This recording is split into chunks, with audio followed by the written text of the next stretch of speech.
Now, we've had some environmental damage as a result of the hurricane. I'm told we have lost 51% of our primary forest.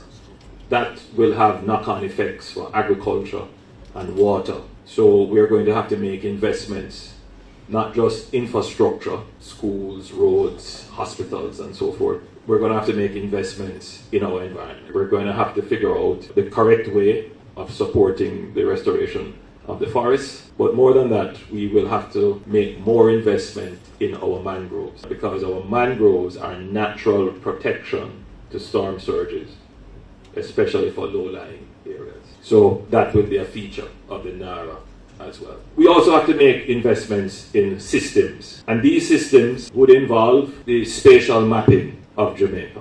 In the disaster, it was clear that we did not have full domain awareness. So yes, everyone would know that there is a community over that hill. There is a community around the corner, but you can't say what is the coordinates. If you had to fly there by helicopter to do an emergency evacuation or to drop food or something, you couldn't find it because it's not mapped. So in this era where disasters are a feature, frequent and overlapping, we must be prepared by properly mapping the country. Every square inch we must know where it is, what's the coordinate, who lives there, and how we get there. That also helps with fair distribution, because one of the things that was brought to my attention by members of communities that I have seen when I've toured is that they say, Prime Minister, the aid comes to the main road and it doesn't get to the communities off the main road. Primarily, it's not a matter of discrimination. It's just a matter that they don't know that there is a community around that corner. They don't know there is a community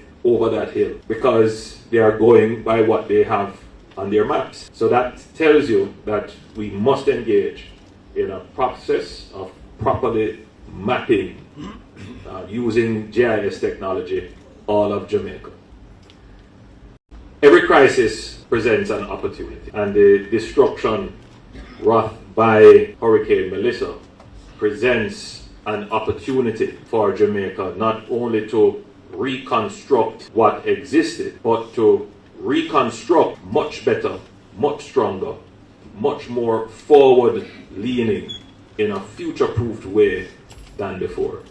And that is what we will do using the National Reconstruction and Resilience Authority. This will be a specialized vehicle with legislation to support its operations, to make decisions about what it is that will be reconstructed, rebuilt, the resilience that will be infused into the reconstruction, and managing the entire process from design, procurement, contracting, construction, delivery.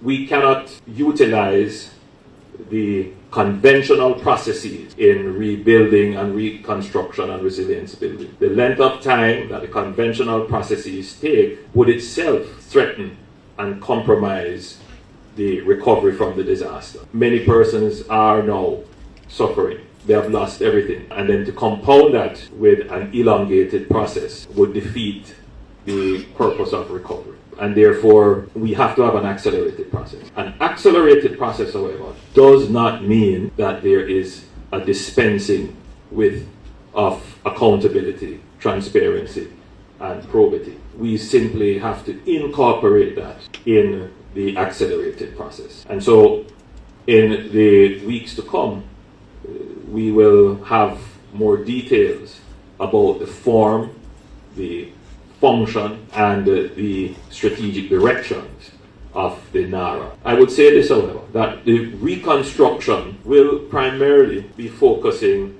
for obvious reasons, on the areas that have been impacted. But it doesn't mean that areas that were not impacted would not be included in the strategic direction of NARA. Because resilience building must also incorporate areas of Jamaica that, though not impacted by this hurricane, could be impacted by another hurricane. And so the resilience building, we have to look at the continuity of government, which is not something that is top of mind of the Jamaican public, but what the hurricane has shown with its ferocity is that it could have dislocated in a far more substantial way the functioning of government. We did see a dislocation of local government in the areas that were impacted. So we have to think about central government and its operations. Many years ago, I had asked the National Disaster Council to develop a continuity of government plan, the outlines of which were developed, but under NARA, we will have to know not just develop a plan, but we will have to implement the plan. We are also faced with the issues of climate change and environmental damage leading to threats to our natural assets. You know, there is a raging debate as to whether or not climate change is anthropogenic, meaning caused by man, or whether it is natural, just part of the natural cycle of the change of the global climate.